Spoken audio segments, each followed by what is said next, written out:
Okay, 9 June, dis and dat, sections 4 through 6 of Imperialism, the Highest Stage of Capitalism by Lenin, 1916. And we fortunately have recorded audio to do this.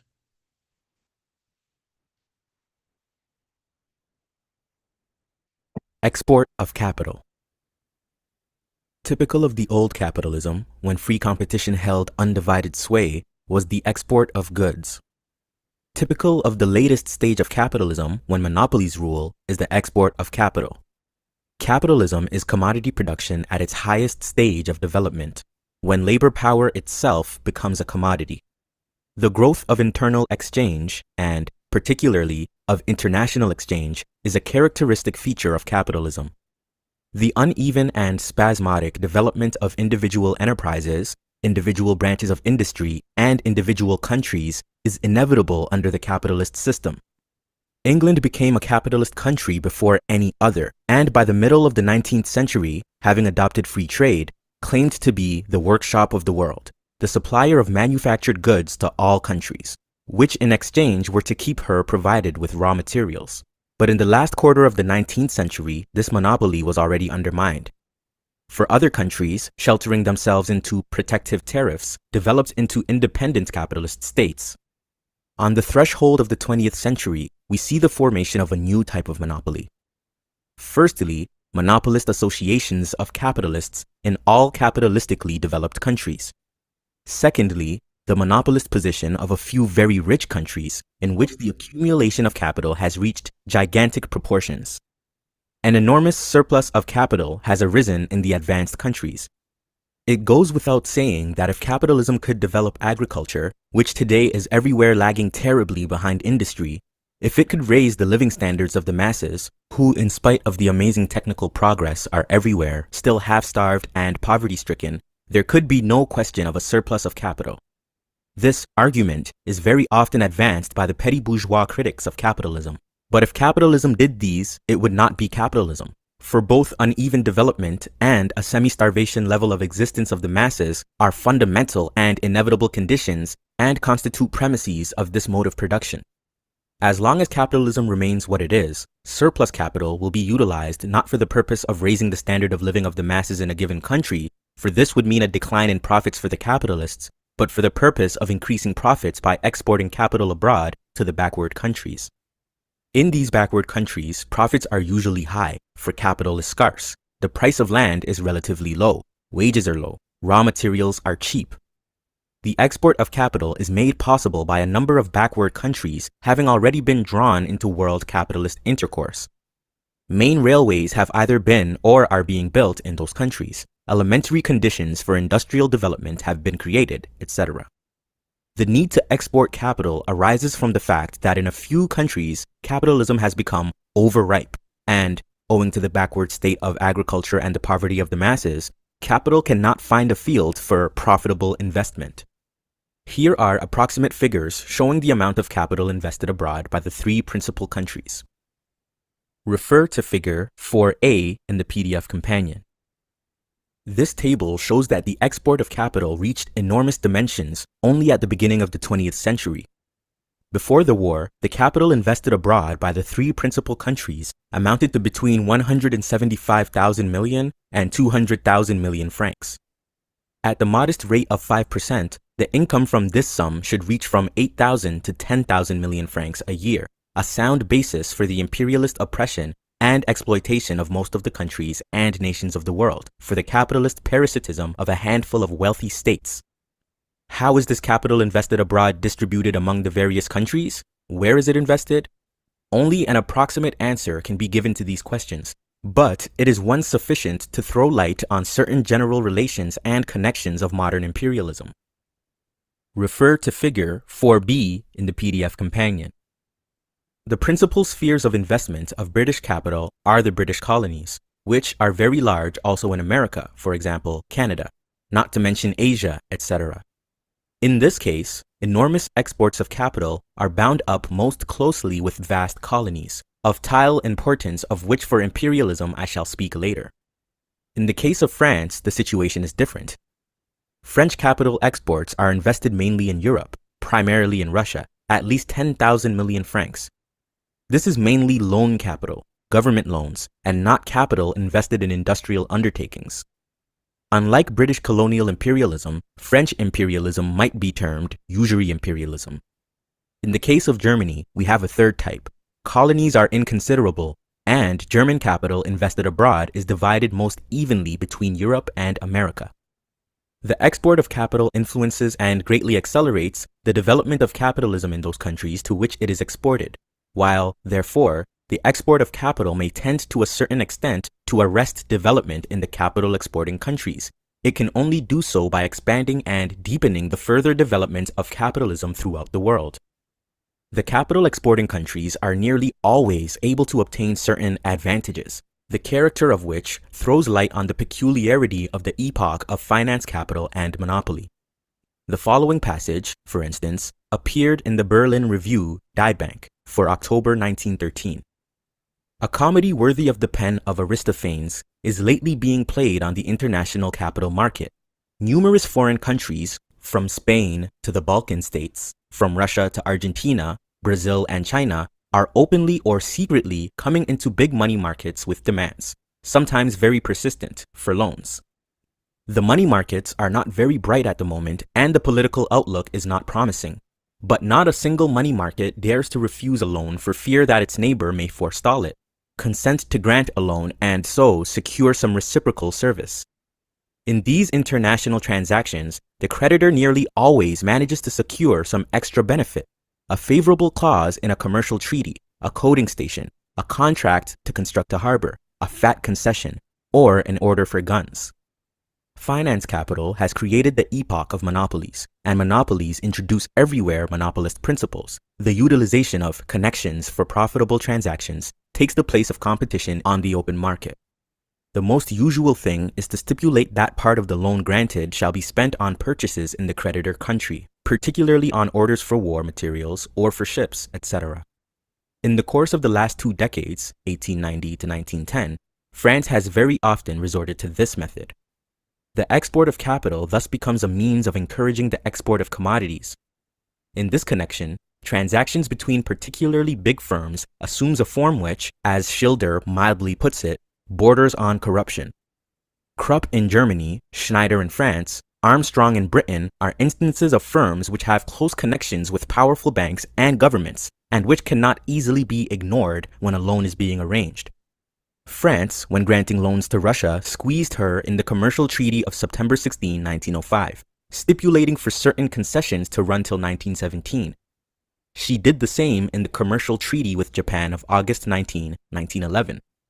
The tariff war between Austria and Serbia, which lasted with a 7-month interval from 1906 to 1911, was partly caused by Austria and France competing to supply Serbia with war materials. In January 1912, Paul Deschanel stated in the Chambers of Deputies that from 1908 to 1911, French firms had supplied war materials to Serbia to the value of 45 million francs. A report from the Austro-Hungarian consul at São Paulo, Brazil, states, "The Brazilian railways are being built chiefly by French, Belgian, British, and German capital. In the financial operations connected with the construction of these railways, the countries involved stipulate for orders for the necessary railway materials. Thus finance capital, literally, one might say, spreads its net over all countries of the world. An important role in this is played by banks, founded in the colonies and by their branches. German imperialists look with envy to the old colonial countries, which have been particularly successful in providing for themselves in this respect. In 1904, Great Britain had 50 colonial banks with 2,279 branches. In 1910, there were 72 banks with 5,449 branches. France had 20 with 136 branches. Holland, 16 with 68 branches, and Germany had only 13 with 70 branches. The American capitalists, in their turn, are jealous of the English and German. In South America, they complained in 1915, 5 German banks have 40 branches and 5 British banks have 70 branches. Britain and Germany have invested in Argentina, Brazil, and Uruguay in the last 25 years, approximately $4,000 million, and as a result together enjoy 46% of the total trade of these three countries. The capital exporting countries have divided the world among themselves in the figurative sense of the term, but finance capital has led to the actual division of the world. Chapter 5. Division of the world among capitalist associations. Monopolist capitalist associations, cartels, syndicates, and trusts first divided the home market among themselves and obtained more or less complete possession of the industry of their own country. But under capitalism, the home market is inevitably bound up with the foreign market. Capitalism long ago created a world market. As the export of capital increased, and as the foreign and colonial connections and spheres of influence of the big monopolist associations expanded in all ways, things naturally gravitated towards an international agreement among these associations and towards the formation of international cartels. This is a new stage of world concentration of capital and production, incomparably higher than the preceding stages. Let us see how this super monopoly develops. The electric industry is highly typical of the latest technical achievements and is most typical of capitalism at the end of the 19th and the beginning of the 20th centuries. This industry has developed most in the two leaders of the new capitalist countries, the United States and Germany. In Germany, the crisis of 1900 gave a particularly strong impetus to its concentration. During the crisis, the banks, which by that time had become fairly well merged with industry, enormously accelerated and intensified the ruin of relatively small firms and their absorption by the large ones. The banks, writes J. Dels, refused a helping hand to the very firms in greatest need of capital, and brought on first a frenzied boom and then the hopeless failure of the companies which had not been connected with them closely enough. As a result, after 1900, concentration in Germany progressed with giant strides. Up to 1900, there had been 7 or 8 groups in the electrical industry. Each consisted of several companies, altogether there were 28, and each was backed by from 2 to 11 banks. Between 1908 and 1912, all these groups were merged into 2 or 1. The following diagram shows the process. Refer to figure 5A in the PDF companion. The famous AEG, General Electric Company, which grew up in this way, controls 175 to 200 companies through the holding system, and a total capital of approximately 1,500 million marks. Of direct agencies abroad alone, it has 34, of which 12 are joint stock companies in more than 10 countries. As early as 1904, the amount of capital invested abroad by the German electrical industry was estimated at 233 million marks. Of this sum, 62 million were invested in Russia. Needless to say, the AEG is a huge combine. Its manufacturing companies alone number no less than 16, producing the most diverse articles, from cables and insulators to motor cars and flying machines. But concentration in Europe was also a component part of the process of concentration in America, which developed in the following way. Refer to figure 5B in the PDF companion. Thus, 2 electrical great powers were formed. There are no other electrical companies in the world completely independent of them, wrote Heinig in the article The Path of the Electric Trust. An idea, although far from complete, of the turnover and the size of the enterprises of the 2 trusts can be obtained from the following figures. Refer to figure 5C in the PDF companion. And then, in 1907, the German and American trusts concluded an agreement by which they divided the world between them. Competition between them ceased. The American General Electric Company, GEC, got the United States and Canada. The German General Electric Company, AEG, got Germany, Austria, Russia, Holland, Denmark, Switzerland, Turkey, and the Balkans. Special agreements, naturally secret, were concluded regarding the penetration of daughter companies into new branches of industry, into new countries formerly not yet allotted. The 2 trusts were to exchange inventions and experiments. The difficulty of competing against this trust, actually a single worldwide trust controlling a capital of several thousand million, with branches, agencies, representatives, connections, etc., in every corner of the world, is self-evident. But the division of the world between 2 powerful trusts does not preclude redivision if the relation of forces changes as a result of uneven development, war, bankruptcy, etc. An instructive example of an attempt at such a redivision of the struggle for redivision is provided by the oil industry.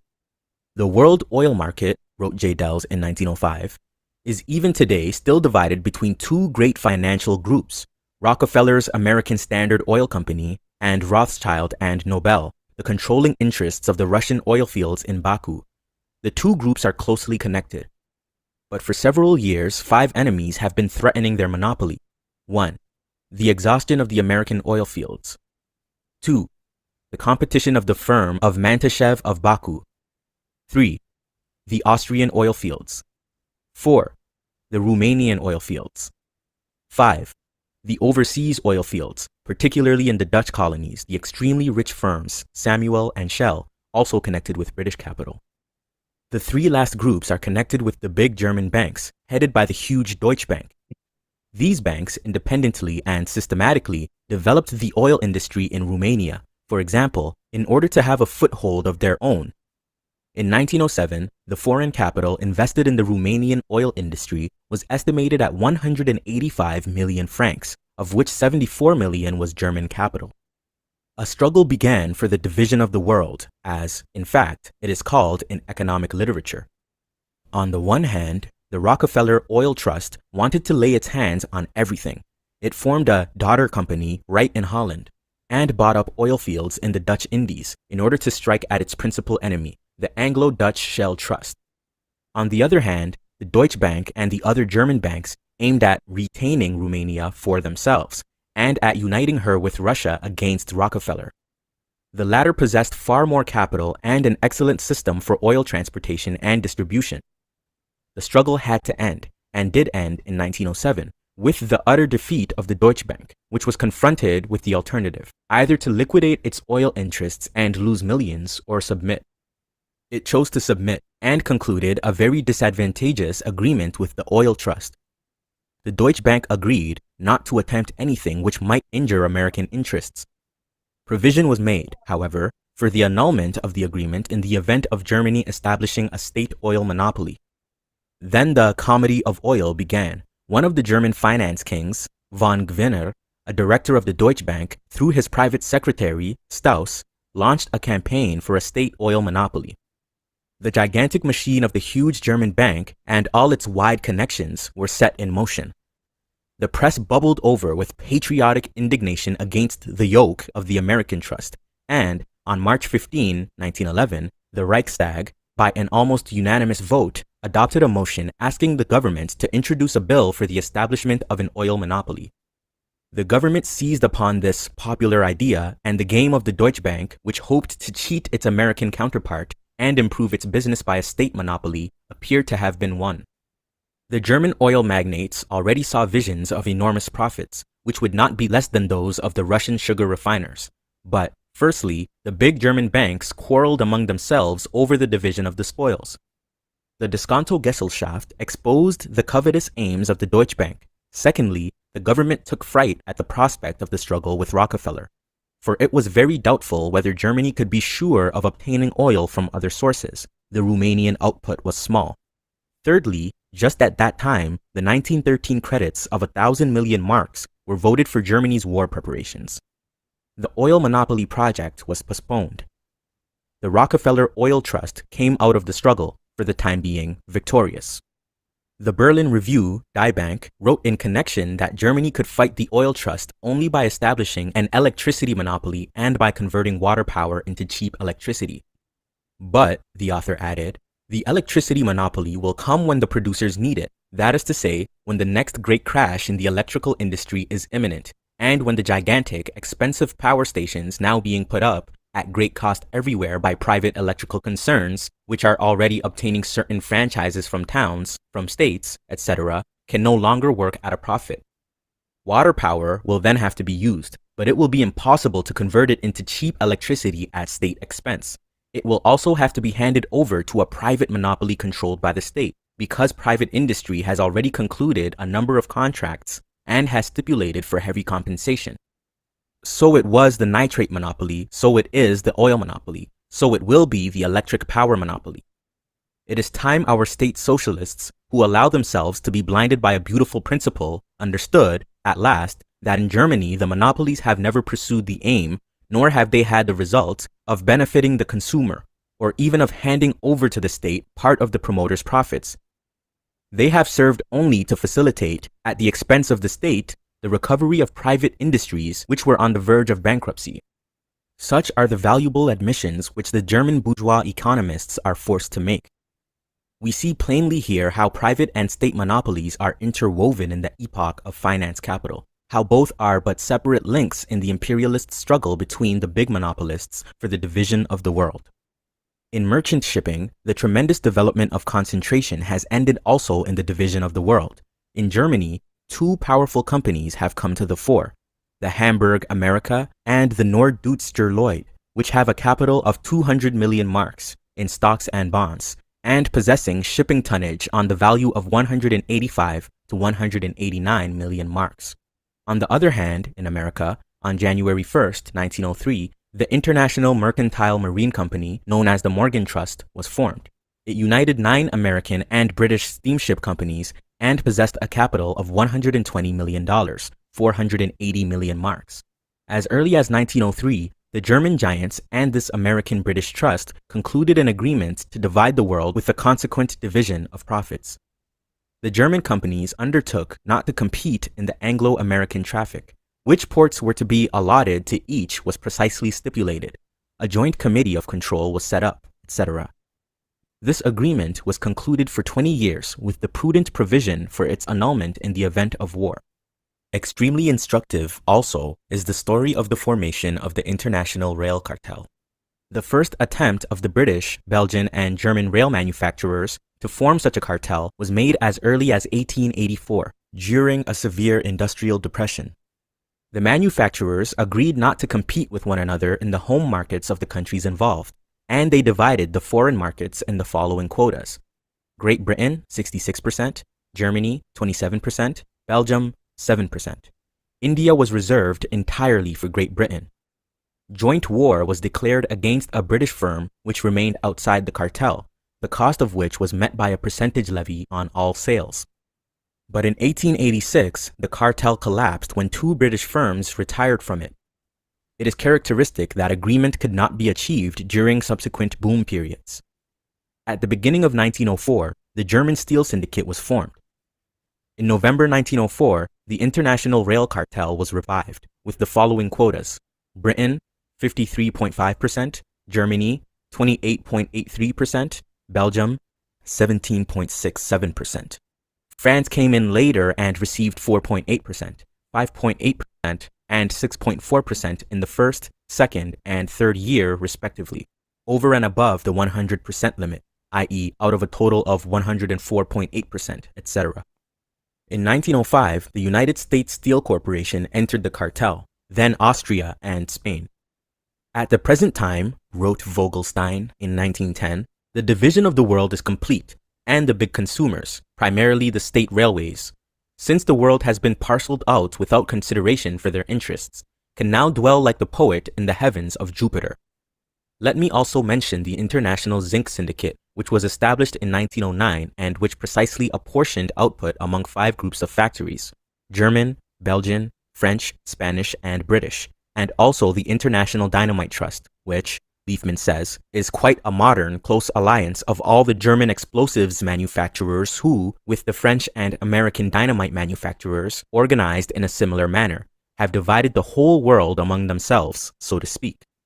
Leifman calculated that in 1897, there were altogether about 40 international cartels in which Germany had a share, while in 1910, there were about 100. Certain bourgeois writers, now joined by Karl Kautsky, who has completely abandoned the Marxist position he had held, for example, in 1909, have expressed the opinion that international cartels, being one of the most striking expressions of the internationalization of capital, give the hope of peace among nations under capitalism.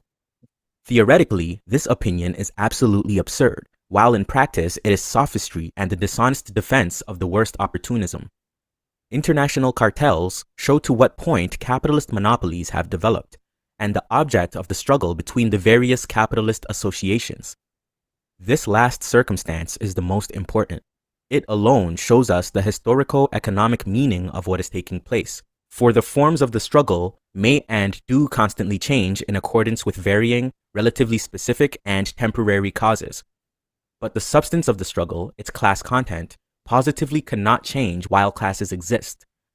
Naturally, it is in the interests of, for example, the German bourgeoisie, to whose side Kautsky has in effect gone over in his theoretical arguments, I shall deal with this later, to obscure the substance of the present economic struggle, the division of the world, and to emphasize now this and now another form of the struggle. Kautsky makes the same mistake. Of course, we have in mind not only the German bourgeoisie, but the bourgeoisie all over the world. The capitalists divide the world, not out of any particular malice, but because the degree of concentration which has been reached forces them to adopt this method in order to obtain profits, and they divide it in proportion to capital, in proportion to strength, because there cannot be any other method of division under commodity production and capitalism. But the strength varies with the degree of economic and political development. In order to understand what is taking place, it is necessary to know what questions are settled by the changes in strength. The question as to whether those changes are purely economic or non-economic, e.g. military, is a second one, which cannot in the least affect fundamental views on the last epoch of capitalism. To substitute the question of the form of the struggle and agreements, today peaceful, tomorrow warlike, the next day warlike again, for the question of the substance of the struggle and agreements between capitalist associations is to sink to the role of a sophist. The epoch of the latest stage of capitalism shows us that certain relations between capitalist associations grow up based on the economic division of the world, while parallel to and in connection with certain relations grow up between political alliances, between states, on the basis of the territorial division of the world, of the struggle for colonies, of the struggle for spheres of influence. Chapter 6. Division of the World Among the Great Powers. In his book on the territorial development of the European colonies, A. Suppan, the geographer, gives the following brief summary of this development at the end of the 19th century. Refer to figure 6a in the PDF companion. The characteristic feature of this period, he concludes, is, therefore, the division of Africa and Polynesia. As there are no unoccupied territories, that is, territories that do not belong to any state in Asia and America, it is necessary to amplify Suppan's conclusion and say that the characteristic feature of the period under review is the final partitioning of the globe. Final, not in the sense that repartition is impossible. On the contrary, repartitions are possible and inevitable, but in the sense that the colonial policy of the capitalist countries has completed the seizure of the unoccupied territories on our planet. For the first time, the world is completely divided up, so that, in the future, only redivision is possible, i.e., territories can only pass from one owner to another, instead of passing as ownerless territory to an owner. Hence, we are living in a peculiar epoch of world colonial policy, which is most closely connected with the latest stage in the development of capitalism, with finance capital. For this reason, it is essential, first of all, to deal in greater detail with the facts in order to ascertain as exactly as possible what distinguishes this epoch from those preceding it and what the present situation is. In the first place, two questions of fact arise here. Is an intensification of colonial policy, a sharpening of the struggle for colonies, observed precisely in the epoch of finance capital? And how, in this respect, is the world divided at the present time? The American writer, Morris, in his book on the history of colonization, made an attempt to sum up the data on the colonial possessions of Great Britain, France, and Germany during different periods of the 19th century. The following is a brief summary of the results he has obtained. Refer to figure 6b in the PDF companion. For Great Britain, the period of the enormous expansion of colonial conquests was that between 1860 and 1880, and it was also very considerable in the last 20 years of the 19th century. For France and Germany, this period falls precisely in these 20 years. We saw above that the development of pre-monopoly capitalism, of capitalism in which free competition was predominant, reached its limit in the 1860s and 1870s. We now see that it is precisely after that period that the tremendous boom in colonial conquests begins. and that the struggle for the territorial division of the world becomes extraordinarily sharp. It is beyond doubt, therefore, that capitalism's transition to the stage of monopoly capitalism to finance capital is connected with the intensification of the struggle for the partitioning of the world.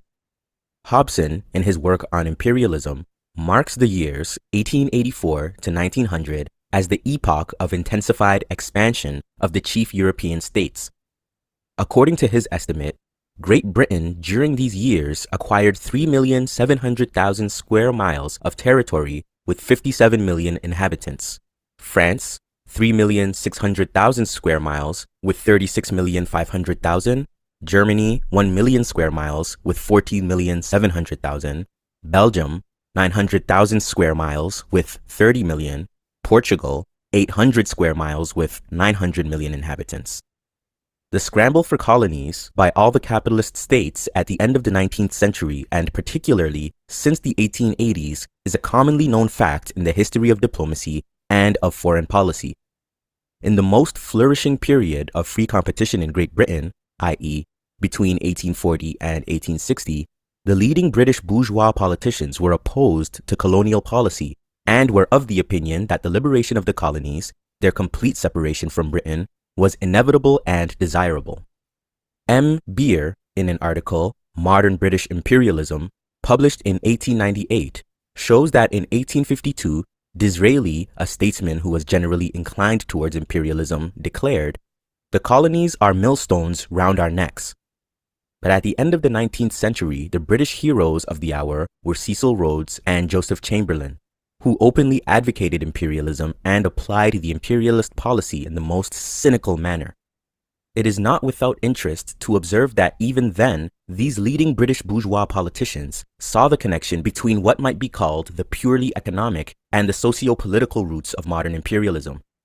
Chamberlain advocated imperialism as a true, wise, and economical policy, and pointed particularly to the German, American, and Belgian competition which Great Britain was encountering in the world market. Salvation lies in monopoly, said the capitalists as they formed cartels, syndicates, and trusts. Salvation lies in monopoly, echoed the political leaders of the bourgeoisie, hastening to appropriate the parts of the world not yet shared out. And Cecil Rhodes, we are informed by his intimate friend, the journalist Steed, expressed his imperialist views to him in 1895 in the following terms. "I was in the East End of London, a working class quarter, yesterday, and attended a meeting of the unemployed. I listened to the wild speeches, which were just a cry for bread, bread. And on my way home, I pondered over the scene, and I became more than ever convinced of the importance of imperialism. My cherished idea is a solution for the social problem, i.e., in order to save the 40 million inhabitants of the United Kingdom from a bloody civil war. We colonial statesmen must acquire new lands to settle the surplus population, to provide new markets for the goods produced in the factories and mines. The empire, as I have always said, is a bread and butter question. If you want to avoid civil war, you must become imperialists." That was said in 1895 by Cecil Rhodes, millionaire, a king of finance, the man who was mainly responsible for the Anglo-Boer War. True, his defense of imperialism is crude and cynical, but in substance, it does not differ from the theory advocated by Messrs. Maslov, Sudcombe, Potrasov, David, the founder of Russian Marxism, and others. Cecil Rhodes was a somewhat more honest social chauvinist. To present as precise a picture as possible of the territorial division of the world and of the changes which have occurred during the last decades in this respect, I shall utilize the data furnished by Suppan in the work already quoted on the colonial possessions of all the powers of the world. Suppan takes the years 1876 and 1900. I shall take the year 1876, a year very aptly selected, for it is precisely by that time that the pre-monopolist stage of development of West European capitalism can be said to have been, in the main, completed, and the year 1914. And instead of Suppan's figures, I shall quote the more recent statistics of Hübner's geographical and statistical tables. Suppan gives figures only for colonies. I think it useful, in order to present a complete picture of the division of the world, to add brief data on non-colonial and semi-colonial countries, in which category I place Persia, China, and Turkey. The first of these countries is already completely a colony. The second and third are becoming such. We thus get the following result. Refer to figure 6C in the PDF companion. We clearly see from these figures how complete was the partition of the world at the turn of the 20th century. After 1876, colonial possessions increased to enormous dimensions by more than 50%, from 40 million to 65 million square kilometers for the six biggest powers. The increase amounts to 25 million square kilometers, 50% more than the area of the metropolitan countries, 16,500,000 square kilometers. In 1876, three powers had no colonies, and a fourth, France, had scarcely any. By 1914, these four powers had acquired colonies with an area of 14,100,000 square kilometers, i.e., about half as much again as the area of Europe, with a population of nearly 100 million. The unevenness in the rate of expansion of colonial possessions is very great. If, for instance, we compare France, Germany, and Japan, which do not differ very much in area and population, we see that the first has acquired almost 3 times as much colonial territory as the other two combined. In regard to finance capital, France, at the beginning of the period we are considering, was also, perhaps, several times richer than Germany and Japan put together. In addition to, and on the basis of, purely economic conditions, geographical and other conditions also affect the dimensions of colonial possessions. However strong the process of leveling the world, of leveling the economic and living conditions in different countries may have been in the past decades as a result of the pressure of large-scale industry, exchange and finance capital, considerable differences still remain. And among the 6 countries mentioned, we see, firstly, young capitalist countries, America, Germany, Japan, whose progress has been extraordinarily rapid. Secondly, countries with an old capitalist development, France and Great Britain, whose progress lately has been much slower than that of the previously mentioned countries. And thirdly, a country most backward economically, Russia, where modern capitalist imperialism is enmeshed, so to speak, in a particularly close network of pre-capitalist relations. Alongside the colonial possessions of the great powers, we have placed the small colonies of the small states, which are, so to speak, the next objects of a possible and probable redivision of colonies.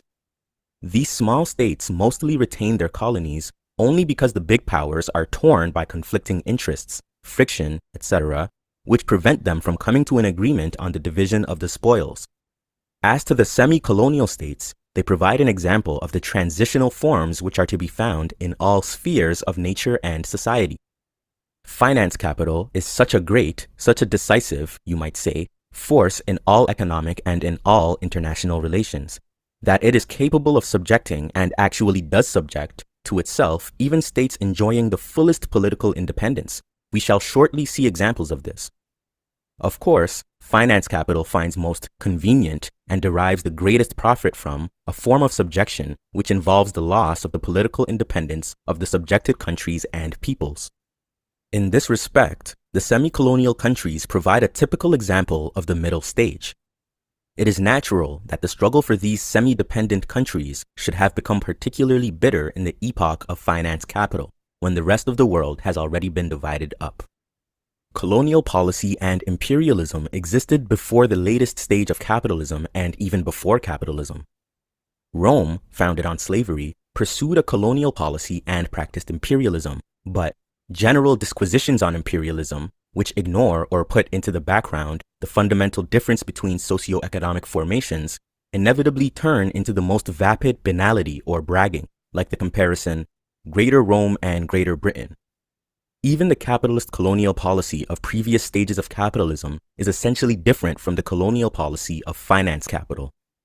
The principal feature of the latest stage of capitalism is the domination of monopolist associations of big employers. These monopolies are most firmly established when all the sources of raw materials are captured by one group, and we have seen with what zeal the international capitalist associations exert every effort to deprive their rivals of all opportunity of competing, to buy up, for example, iron fields, oil fields, etc. Colonial possession alone gives the monopolies complete guarantee against all contingencies, in the struggle against competitors, including the case of the adversary wanting to be protected by a law establishing a state monopoly. The more capitalism is developed, the more strongly the shortage of raw materials is felt, the more intense the competition and the hunt for sources of raw materials throughout the whole world, the more desperate the struggle for the acquisition of colonies. It may be asserted, writes Schilder, although it may sound paradoxical to some, that in the more or less foreseeable future, the growth of the urban and industrial population is more likely to be hindered by a shortage of raw materials for industry than by a shortage for food. For example, there is a growing shortage of timber, the price of which is steadily rising, of leather, and of raw materials for the textile industry. Associations of manufacturers are making efforts to create an equilibrium between agriculture and industry in the whole of world economy. As an example of this, we might mention the International Federation of Cotton Spinners Associations in several of the most important industrial countries, founded in 1904, and the European Federation of Flax Spinners Associations, founded on the same model in 1910. Of course, the bourgeois reformists, and among them particularly the present-day adherents of Kautsky, try to belittle the importance of facts of this kind by arguing that raw materials could be obtained in the open market without a costly and dangerous colonial policy, and that the supply of raw materials could be increased enormously by simply improving conditions in agriculture in general. But such arguments become an apology for imperialism, an attempt to paint it in bright colors, because they ignore the principal feature of the latest stage of capitalism, monopolies. The free market is becoming more and more a thing of the past. Monopolist syndicates and trusts are restricting it with every passing day, and simply improving conditions in agriculture means improving the conditions of the masses, raising wages and reducing profits. Where, except in the imagination of sentimental reformists, are there any trusts capable of concerning themselves with the condition of the masses instead of the conquest of colonies? Finance capital is interested not only in the already discovered sources of raw materials, but also in potential sources, because present-day technical development is extremely rapid, and land which is useless today may be improved tomorrow if new methods are devised. To this end, a big bank can equip a special expedition of engineers, agricultural experts, etc., and if large amounts of capital are invested. This also applies to prospecting for minerals, to new methods of processing up and utilizing raw materials, etc., etc. Hence, the inevitable striving of finance capital to enlarge its spheres of influence and even its actual territory. In the same way that the trusts capitalize their property at 2 or 3 times its value, taking into account its potential and not actual profits and the further results of monopoly, so finance capital in general strives to seize the largest possible amount of land of all kinds in all places and by every means, taking into account potential sources of raw materials and fearing to be left behind in the fierce struggle for the last remnants of independent territory, or for the repartition of those territories that have been already divided. The British capitalists are exerting every effort to develop cotton growing in their colony. Egypt, in 1904, out of 2,300,000 hectares of land under cultivation, 600,000, or more than 1/4, were under cotton.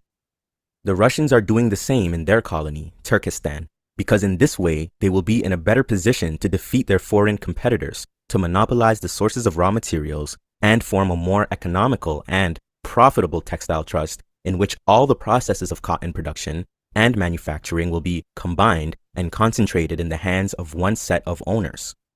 The interests pursued in exporting capital also give an impetus to the conquest of colonies, for in the colonial market, it is easier to employ monopoly methods, and sometimes they are the only methods that can be employed, to eliminate competition, to ensure supplies, to secure the necessary connections, etc. The non-economic superstructure, which grows up on the basis of finance capital, its politics and its ideology, stimulates the striving for colonial conquest. Finance capital does not want liberty, it wants domination, as Hilferding very truly says.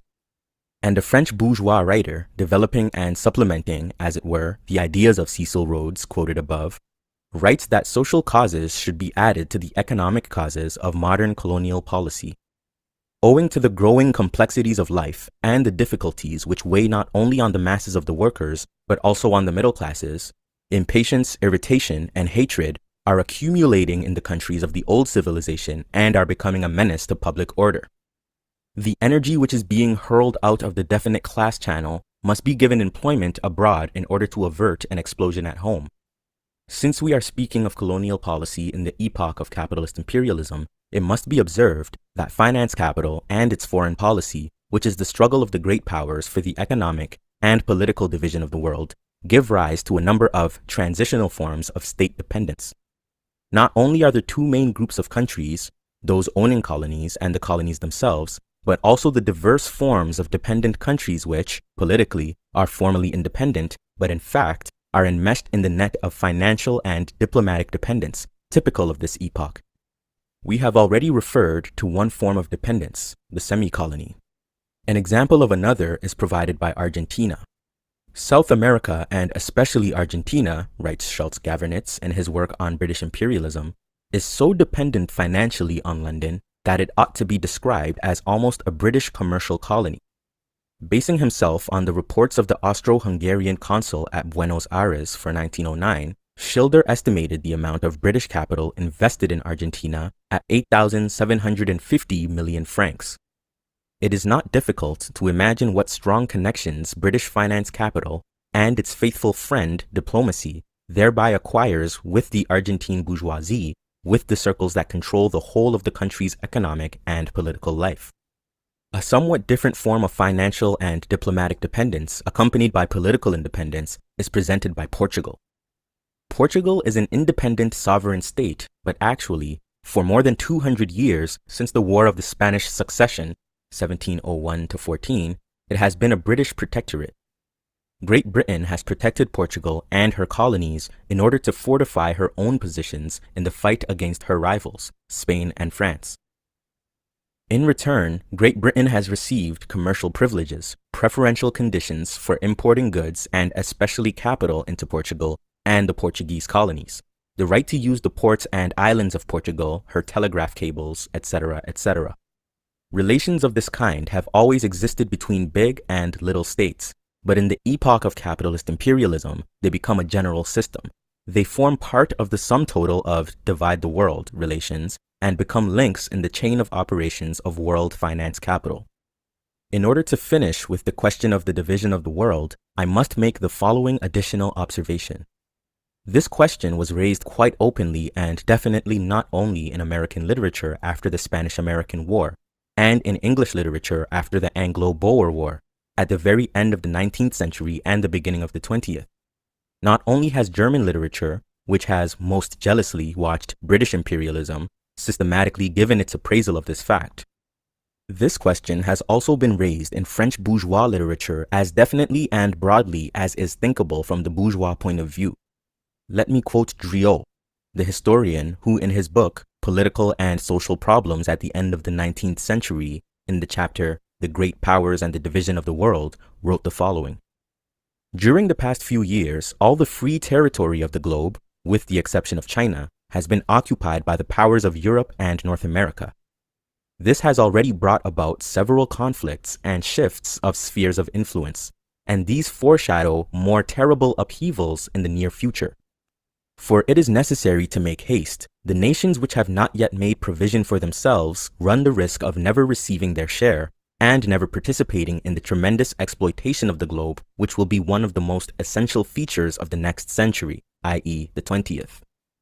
That is why all Europe and America have lately been afflicted with the fever of colonial expansion, of imperialism, that most noteworthy feature of the end of the 19th century. And the author added, in this partition of the world, in this furious hunt for the treasures and the big markets of the globe, the relative strength of the empires founded in this 19th century is totally out of proportion to the place occupied in Europe by the nations which founded them. The dominant powers in Europe, the arbiters of her destiny, are not equally preponderant in the whole world. And, as colonial might, the hope of controlling as yet unassessed wealth will evidently react upon the relative strength of the European powers. The colonial question, imperialism, if you will, which has already modified the political conditions of Europe itself, will modify them more and more. All right. chapters 4 through 6 of Imperialism, the Highest Stage of Capitalism by Lenin, 1916. This sort of concludes today's coverage. Tomorrow, not more of the same, but some things in preparation for not only the People's Forum course, but also class unity. Thank you very much for your attention.